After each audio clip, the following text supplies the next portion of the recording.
I'm Pam Butler, AARP Louisiana volunteer.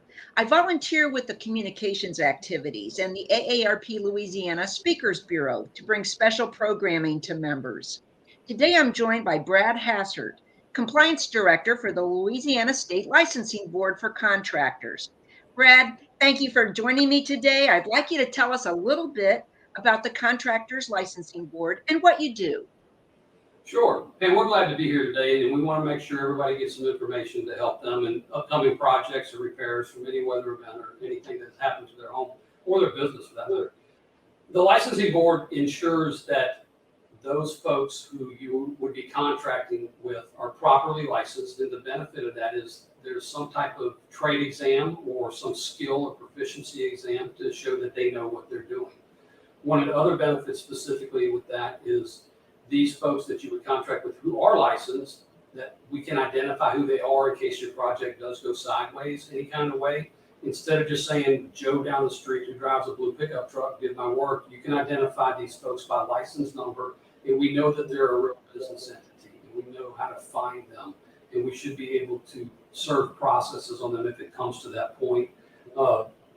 They should have, excuse me, they should have certain insurances in place to protect your home from further damage from their work if that work becomes a problem as well. And one of the most important aspects that we always try to make sure everybody checks for, though not all contractors are required by statute to hold a workers' comp policy, all businesses are required to hold workers' comp. And we want to make sure everybody makes sure that whoever works on their property does indeed have both a workers' comp and liability policy. Well, we certainly appreciate you joining us outside of hurricane season. The recent spring weather, which is including today, has certainly taken a toll on friends and neighbors east of New Orleans as recently as last week, causing some major destruction.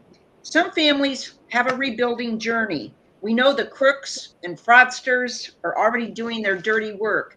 So for the benefit of our viewers, Brad, can you tell me what is the first step a homeowner should take before hiring a contractor? Well, most people think that I'm being facetious when I say this, but I'm very honest with this. Breathe. Everybody needs to just take a breath and recognize that your home or your business is most likely your most valuable asset. It's very important to you and your family, and you need to make good, sound financial decisions. I think that in moments of pressure or stress, which we often see with contractors and consumers alike, in the aftermath of the storm, there's always a hurry to get your project done.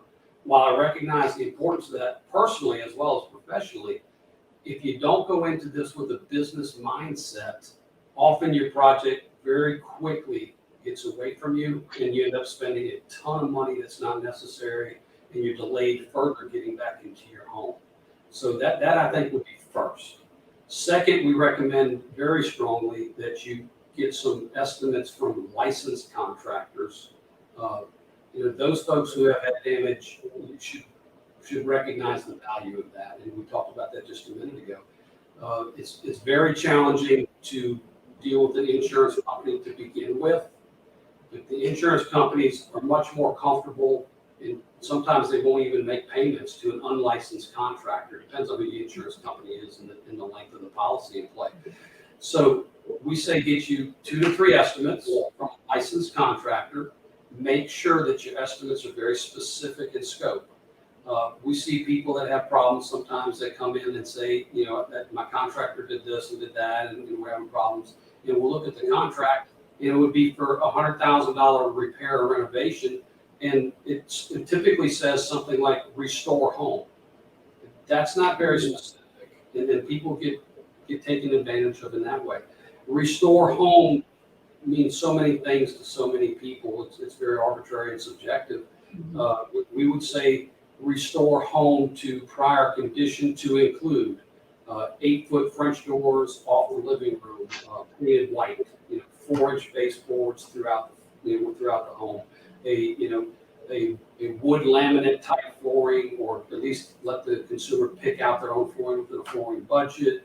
Let's just not say cabinets. If you're very specific of what you want or what you previously had, let's say soft closed door cabinets, hardwood throughout. we need to be very specific when we get our estimates together.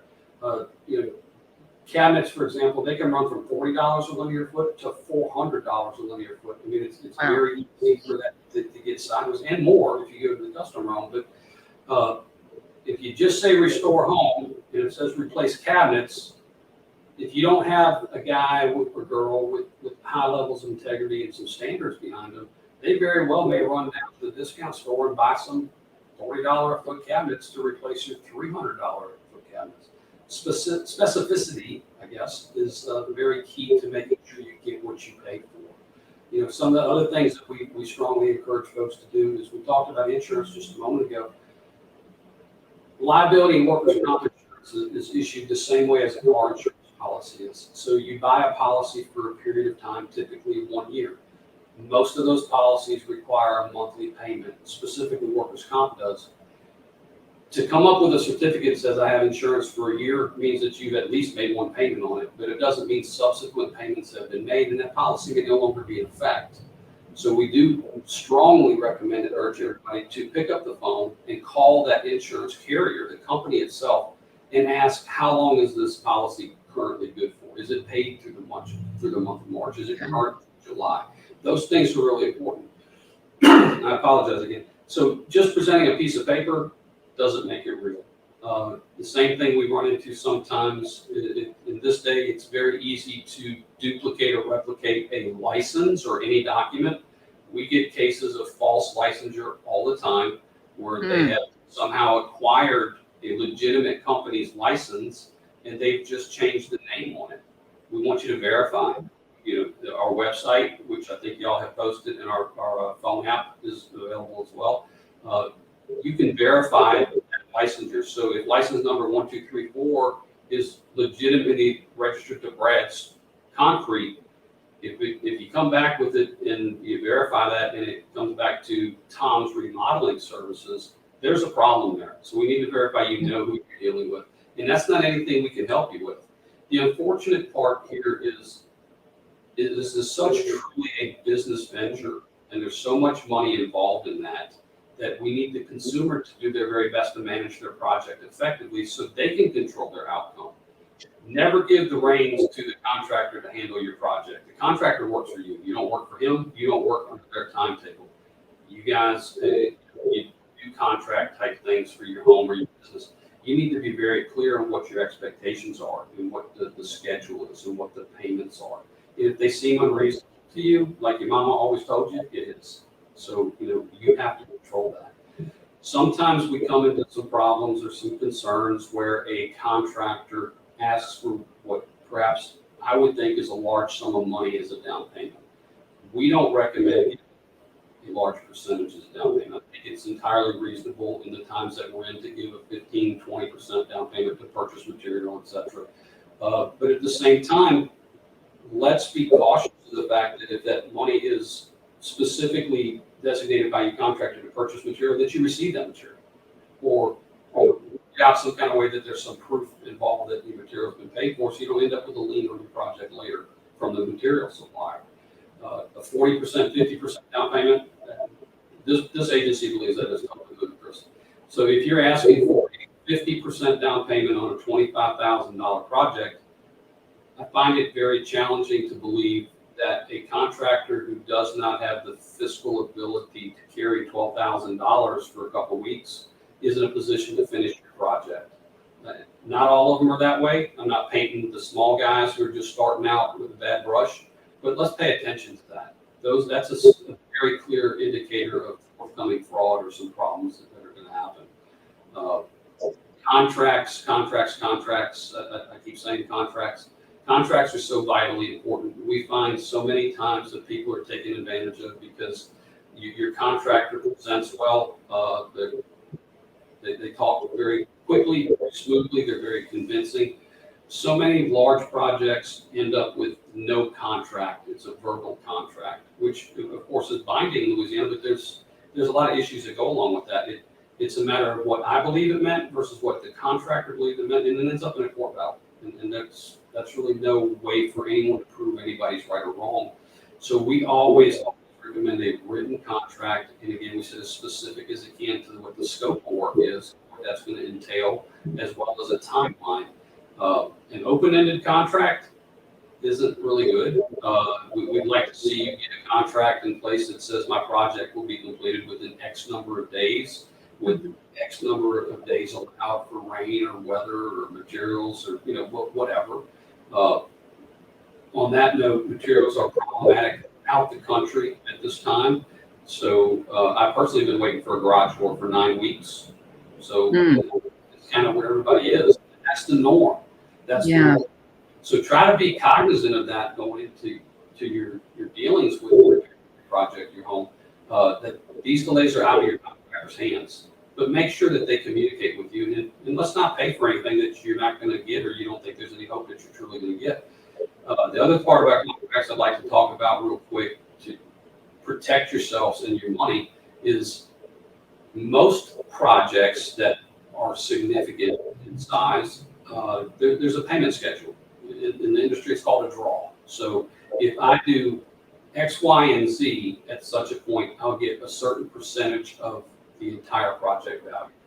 And then when I complete X1, X2, X3, X4, then I'll get another percentage of the payment. Don't pay ahead. Contractors who are having financial difficulties, just like everybody else, use the rob Peter to pay Paul principle. Don't let your project finance the project that he's already behind on somewhere else. If you pay ahead, you're never going to catch up. Ever, ever, ever. It's impossible for that to happen. I would say 95% of projects where a consumer has paid ahead of the draw schedule, that project is in the tank, it's done. When we're dealing with repairs for a storm event, and specifically recently we've had, we had the hurricane last year. I know there's some folks still dealing with that. We've had the tornadoes rather in Arabian and on the West Bank. Insurance companies have taken a completely different approach in the last few years towards how they handle payments. The one thing that you should pay attention to before you contract with your contractor, if you choose to use an unlicensed person, your insurance company may not forward that money to you. May not forward the money to you at all. And what also sometimes happens too, which is in conjunction with this, if you choose to make repairs doing it yourself or with an unlicensed contractor, your continuing policy may not cover you for damages that result. For example, I have a case very, very close to me personally that an individual replaced a water heater on a property that he owns. That's an investment property, just a simple rent house with an $800 water heater. He replaced that himself. Something happened a couple of years later, and that water heater developed a leak, and of course the ceiling collapsed and the floors buckled and all that crazy stuff that goes with it. So there's a lot of things a lot of damages there. Okay, because their insurance policy specifically said certain things must be repaired or replaced by a state licensed contractor, they denied this gentleman's claim for about $15,000. So if he would have spent maybe another $800 and had a licensed contractor, a licensed plumber install his hot water heater, and the same situation would have occurred, the insurance company would have covered that. So, and I know this is a lot of information, but it really comes down to treating this as truly a business project. It's your money, They work for you. You don't work for them. You're not at their mercy. Contractors will tell you all the time that you can't fire me. You almost always work for a contractor. My suggestion to you, if you're getting nowhere with them, spend $100 or $200, go see an attorney and see if it's time for you to fire that contractor and move on to somewhere else. These types of things are preventable for the most part. I guess our primary thing is a licensed contractor gives you some safeguard knowing that they're at least capable of performing the work at an acceptable level. And if you verify their insurances, you shouldn't be looking towards any workers' comp claims for somebody that gets hurt on your property that's going to lien your property, or if a contractor does something that damages your home while they're fixing it or repairing it, their insurance should cover those damages as well. The other parts of it strictly come down to a matter of consumer awareness and making sure that you manage your own project. Don't let them run over you. And I'm not against contractors. This state has many, many, many more good contractors than it has bad. The one thing that I want to just throw out there, and everybody says the storm chasers, and they come in from here and they come in from there. There's just as many cases of local people taking advantage of local people. The out-of-state guys, a lot of them do a great job. A lot of them make their professional living off of doing this, and there's no issues with them. Please check your references. Please check references. Get more than one estimate. So what are some actions a homeowner should take if approached by someone who just seems fraudulent? Not who he says he is. Well, if you don't think he is who he says he is, if you're not comfortable with him, obviously I would say don't enter into an agreement with him. Let's not do anything with him at all. That's probably your safest course. If you're not certain and you just want to verify, check on our website, check with check the phone app. If they are absolutely fraudulent, send us an online complaint. We'll be more than happy to take a look at it and see what we can do to address that problem, or maybe find out if they are licensed in a different capacity, or if they're not purposely misrepresenting but something happened. That does happen occasionally, but I think the very most important thing is, just like in everything else in life, if it feels uncomfortable, there's no reason to do it. You have a lot of choices. Louisiana has somewhere around 28,000 licensed contractors. I'm going to tell you that the very vast majority, in the high 90s, are reputable guys that want to do the right thing, that have a proven track record. Those that have had problems, more than likely don't stay around for very long, and we weed them out just as quickly as we become aware of it, and we can take the processes through the court to remove that status. So if someone wants to get in touch with the Louisiana State Licensing Board for Contractors, how can they get in touch with you? Well, you can call us. The phones ring all day. It may be a little tough to get in, and I think they've got it on the screen here, but the phone number is 225-765-7301. Our website is lacontractor.org. On that website, you can verify licensure. You can verify it by license number, by person's name, by company name. If you have a complaint, you can file that complaint online. If you just have a general question, you can file that online too, and the appropriate section will answer that question for you, usually within 12 hours. I hope I haven't jinxed that time frame right now, but we're usually pretty good about responding to those types of things. We're here to help you, but I can't manage it for you. It's your project, it's your money, it's your check, it's your home. And I know I keep harping on it, but we need you guys to take a business approach to it, and that will help you. Are there any additional resources or any more information you'd like to share as we begin to wrap up? Well, I think the thing that I want everybody to be aware of is licensure, depending on your scope of work, starts at a certain dollar threshold. Not everything is going to reach that threshold, but the same rules or the same suggestions should still apply. If you have a small project for $500 or $600, your chances of getting taken advantage of or getting ripped off, per se, are pretty much the same as if you had a $50,000 project. Let's verify who you're dealing with. Let's identify these folks. There's law enforcement resources to help you as well for some criminal charges if it comes to that.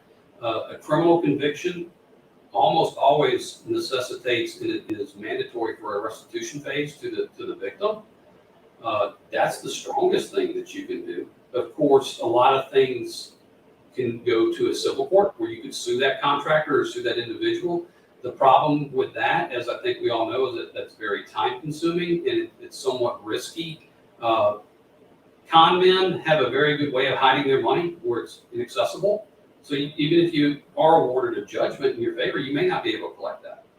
So the best thing I think that we can do as individuals taking care of our properties or our friends, families, loved ones' properties is to prepare in advance to make sure that we are using the guy that we're comfortable with, that the insurances are in place, that the license is appropriate for that type of project, and to manage our project from start to finish.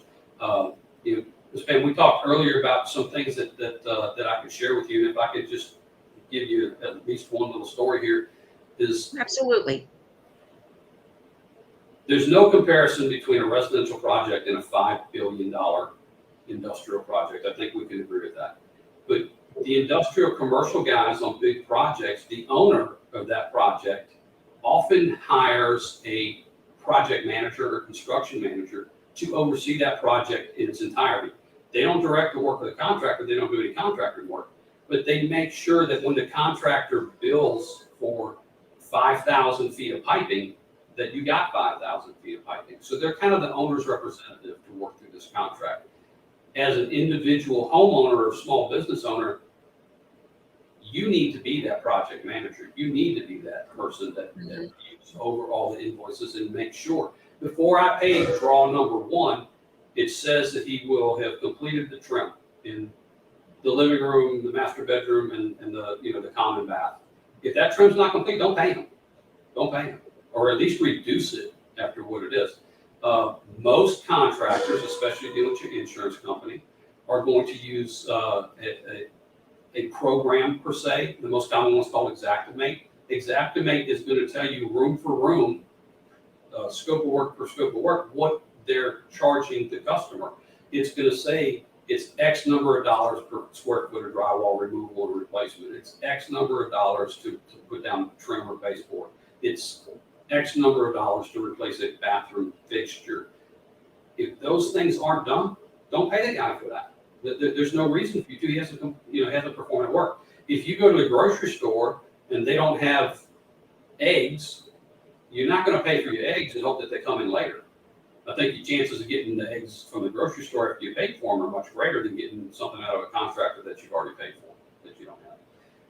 Manage y'all's project. Contractor fraud it's a nationwide problem. Contractors who perpetrate fraud on these individuals take advantage of the fact that you're under stress. They take advantage of the fact that you are essentially homeless and that you have a lot of pressures on you to provide for yourself and your loved ones. They almost guilt you or force you into signing that contract today. If you remember, the very first thing I said when we do this is just take a breath. Nobody really wants to hear this, but I'll be the bad guy here. You didn't buy your house in 15 minutes on the front porch. It took you looking at 30 houses to agree with your husband or your wife. You negotiated price. You negotiated repairs, you negotiated with insurances, you negotiated with your mortgage company, you negotiated a closing date. You had all these things that happen. So I think probably these days the normal house buying process is 60 days, give or take. I don't think it's unreasonable for you to wait 2 or 3 days to get under contract with somebody. That gives you time to do your due diligence. Let's make sure he is licensed. Let's get a real good estimate, specific and detailed. Let's get his insurances in advance, and let's call to make sure that they're truly active and they're good. The Attorney General's office also recommends that you identify positively who you're dealing with. There's different types of fraud.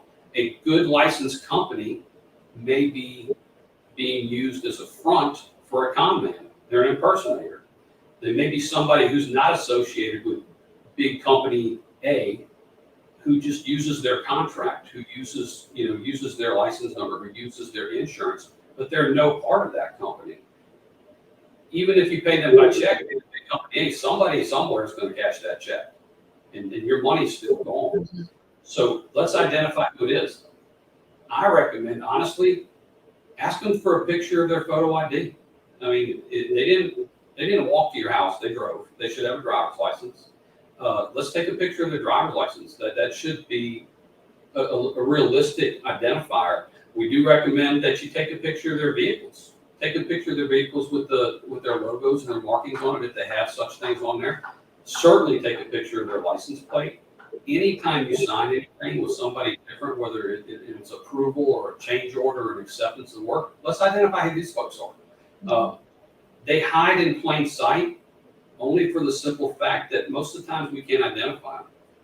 And that's where I think that as the consumer, we truly have to protect ourselves. I don't think any of us would buy anything from someone who's banging on our door trying to sell us a TV. We probably all still buy Girl Scout cookies from the little girl down the street. That's good. But if you're not going to buy a TV from the guy who walks up the driveway saying, I got 3 in my truck and they're just extras and I got a good deal on them, You shouldn't do the same thing with your contractor. Let's make sure they are. Contracting is a profession, and then let's treat that as a profession. A professional will voluntarily show you whatever you want to know to identify who they are, to prove their worth, to prove their value. Professionals don't work cheap. If all your estimates come in at $55,000, $60,000, and somebody else shows up and said they're going to do it for 30, they're lying to you. They can't do it for that.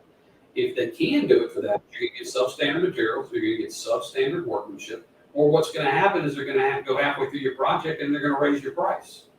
And oftentimes when that happens, you're unwilling to do that, or you're not prepared to do that, and your project stalls, and you're flat back where you are with an incomplete thing, and you're living in somebody else's house. As I've listened to you, it also sounds like this is not a decision you want to make as one individual, that you want someone else with you to listen to the same things, and so that you can compare notes, just in case there's anything that you believe is questionable. Would you agree with that, Brad? I would absolutely agree with that. A lot of times people are not very comfortable or have never done a renovation project or a repair project. They might have hired somebody to put up some shutters or some gutters or, paint the back patio or whatever. But most folks aren't very familiar with the process of contracting a large project. That's understandable. Most people never do that. They buy their home, they live their home, there's no problems with their home, and that's where it is, so they don't have to deal with it. But especially with, I think, anything new that's legal and expensive and could be disastrous for you in nature, I think you have to come together with some common ground and find some folks that will help you work through that process, whether that's a child, a grandchild, a neighbor, a friend.